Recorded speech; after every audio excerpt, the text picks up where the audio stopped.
हाँ तो दोस्तों, यहाँ पे एप्पल इंडिया का स्टॉक लगातार क्यों गिर रहा है, इसके बारे में हम इस वीडियो में बात करेंगे और जानेंगे कि अब आपको एप्पल इंडिया के अंदर इन्वेस्टमेंट करना चाहिए या नहीं। तो चलिए शुरू करते हैं। तो देखिए, सबसे पहला रीजन अगर हम बात करें तो वो है प्रमोटर्स होल्डिंग। देखिए, आपको पता होना चाहिए कि पिछले साल के सितंबर 2020 के एंड तक प्रमोटर्स का होल्डिंग था 68% और अभी 31 मार्च 2021 के एंड तक प्रमोटर्स का होल्डिंग 62% हो गया है। यानी कि 6% स्टेक यहाँ पर प्रमोटर्स का कम हुआ है। और कितने क्वार्टर्स में? 2 क्वार्टर्स में। तो यहाँ पर अगर प्रमोटर्स अपना स्टेक ओपन मार्केट में बेचेंगे तो वहाँ पे मार्केट में सप्लाई ज़्यादा हो जाएगा, और जब सप्लाई ज़्यादा हो जाता है तो वहाँ पे शेयर का प्राइस ऑटोमेटिकली डाउन हो जाता है। क्योंकि देखिए, अगर एकदम से इतना सप्लाई मार्केट में आएगा और उतनी डिमांड अगर मार्केट में नहीं है तो ऑटोमेटिकली वहाँ पर आपको शेयर गिरता हुआ नजर आएगा। अब उसके बाद अगर हम दूसरे रीजन की अगर हम बात करें तो वो ये है कि अभी अराउंड 1-2 हफ्ते पहले जब अगर हम बात करें 2-3 हफ्ते पहले जब एप्पल इंडिया के रिजल्ट आए थे तो तब एक किसी ब्रोकिंग फर्म ने यहाँ पे इसकी जो रेटिंग है उसको डाउनग्रेड किया था।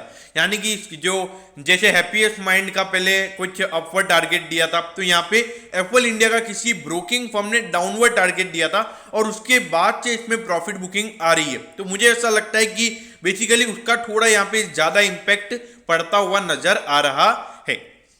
अब एक थर्ड, एक बहुत ही बड़ा इंपॉर्टेंट रीजन अगर मैं आपको बात करूं तो वो ये है कि एफआईआईज की होल्डिंग। अगर आप देखोगे अराउंड 13% का स्टेक इस कंपनी का एफआईआईज के पास पड़ा हुआ है। तो देखिए, यहां पर क्या होता है कि जो हमारे फॉरेन इन्वेस्टर्स हैं उनके किसी भी स्टॉक से कोई एक्सपेक्टेशंस होती है। जैसे हमने देखा था कि इंडिया मार्ट में उनकी एक्सपेक्टेशन फुलफिल नहीं हुई थी, तो इंडिया मार्ट का स्टॉक भी अराउंड 10 से 20% उसके ऑल टाइम हाई से गिरा था। तो यहाँ पे अगर आप देखोगे तो एप्पल इंडिया के जब से रिजल्ट आए हैं उस दिन ये लगभग 5,500 रुपए के लगभग था और तब से ये स्टॉक लगातार गिरता हुआ नजर आ रहा है। तो इसका मतलब ये है कि जो फॉरेन इन्वेस्टर्स के एक्सपेक्टेशंस है उसको यहाँ पे जो कंपनी के जो रिजल्ट थे उन्होंने यहाँ पे फुलफिल नहीं किया है और वो यहाँ पर अपने शेयर्स बेचते हुए नजर आ रहे हैं। तो देखिए, ये तो हमने बात कर ली कि एप्पल इंडिया का स्टॉक क्यों गिर रहा है। अब यहाँ पे एज अ रिटेल इन्वेस्टर जिन्होंने स्टॉक में इन्वेस्ट किया हुआ है उनको यहाँ पर क्या करना चाहिए, इसके बारे में बात करते हैं। अब ये देखिए, 4,191 पे ये शेयर अभी ट्रेड हो रहा है और 6,285 का इसका हाई है। तो ऑलमोस्ट अगर आप देखोगे 2,000 रुपए का यहाँ पे करेक्शन आ चुका है अगर हम इसके ऑल टाइम हाई से यहाँ पर बात करें तो देखिए दोस्तों, आपको समझना होगा कि Apple India, India mart, Intermesh, Info Edge, ये जितनी भी कंपनीज हैं तो यहाँ पर एक एक्सपेक्टेशन है मार्केट में, तो इसीलिए यहाँ पर प्रीमियम वैल्यूएशन पे ये कंपनी ट्रेड होती है। अब देखिए, यहाँ पे जो शेयर है अभी 2,000 रुपीज का करेक्शन इसके ऑल टाइम हाई से हो चुका है। यानी कि परसेंटेज वाइज अराउंड 30% का करेक्शन हमको इस स्टॉक में देखने को मिल गया है। लेकिन फिर भी अगर हम इसका प्राइस टू अर्निंग रेशियो देखें तो अभी भी 85 के प्राइस टू अर्निंग रेशियो पे ये स्टॉक अभी ट्रेड हो रहा है। तो इसीलिए एज अ रिटेल इन्वेस्टर आपको ये समझना होगा कि अगर आप इस बिजनेस में बिलीव करते हैं, आपको ऐसा लगता है कि आने वाले टाइम पे ये बिजनेस अच्छे से सस्टेन कर पाएगा, इसके जो कंपटीटर्स हैं वो यहाँ पे ज्यादा प्ले नहीं करेंगे। देखिए, यहाँ पे हमारे बहुत सारे इन्वेस्टर्स हैं जो इसको गूगल से कंपेयर कर रहे हैं। हम देखिए, गूगल अगर आप देखोगे एक मार्केट लीडिंग कंपनी और एक छोटी सी कंपनी है ये।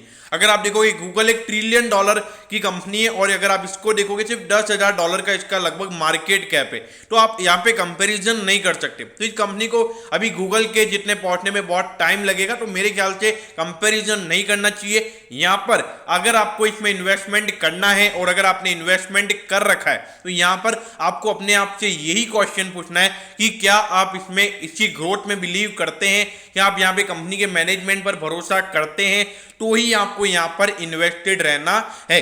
अब देखिए, अभी मैं बोल दूंगा कि मेरे को कंपनी अच्छी लग रही है, अगर मेरा पॉइंट ऑफ व्यू अगर आप लोगे तो मुझे कंपनी के सीईओ काफी बढ़िया लगते हैं, मैनेजमेंट काफी बढ़िया लगता है मुझे।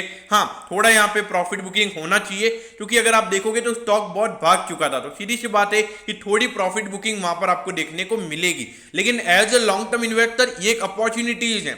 लेकिन अगर आप इसमें इन्वेस्टमेंट कर रहे हो, अगर इतने महंगे मतलब 80 to 85 के प्राइस टू अर्निंग रेशियो पर अगर आप इन्वेस्टमेंट कर रहे हो तो आपको यहां पर भरोसा होना चाहिए क्योंकि अगर अपन मेरा मेरा बोलकर अगर आपने इसमें इन्वेस्टमेंट कर लिया और अगर कल तो स्टॉक 5% डाउन हो जाता है तो आप वहां पर ये बोलोगे कि वहां पर आपको थोड़ा यूं लगेगा कि मैंने गलत बोला है, तो आप वहां पर स्टॉक को सेल करने का सोचोगे। तो इसीलिए यहां पर जब तक आप 100% ऐसा यूं नहीं हो जाता है आपको कि आप इस कंपनी में बिलीव करते हैं, ये कंपनी कल तो अगर 3,000 रुपये में भी ये स्टॉक चला जाता है तो आपको कोई इश्यू नहीं है, क्योंकि आप कंपनी के बिजनेस पे भरोसा रखते हैं। तो इसीलिए यहां पर आपको इन्वेस्टमेंट डिसीजन लेना चाहिए। अगर आपको कंपनी के ऊपर 1% भी अगर डाउट आता है कंपनी की क्वालिटी के ऊपर, तो यहां पर आपको इन्वेस्टमेंट डिसीजन नहीं लेना चाहिए। और मेरे हिसाब से यहाँ पे जो एग्रेसिव इन्वेस्टर्स हैं उनके लिए ये स्टॉक है, क्योंकि यहाँ पर हाई रिस्क यानी कि हाई लॉस हाई प्रॉफिटेबिलिटी के चांसेस यहाँ पे नजर आते हैं। तो दोस्तों मैं होप करता हूँ कि एप्पल इंडिया का स्टॉक क्यों गिर रहा है इसके बारे में आपको अच्छे से समझ में आ गया होगा। अगर आपकी कोई भी क्वेरीज है तो आप कमेंट कीजिए, मैं जरूर आपके कमेंट पर रिप्लाई करूंगा। ओके दोस्तों, thank you, have a nice day.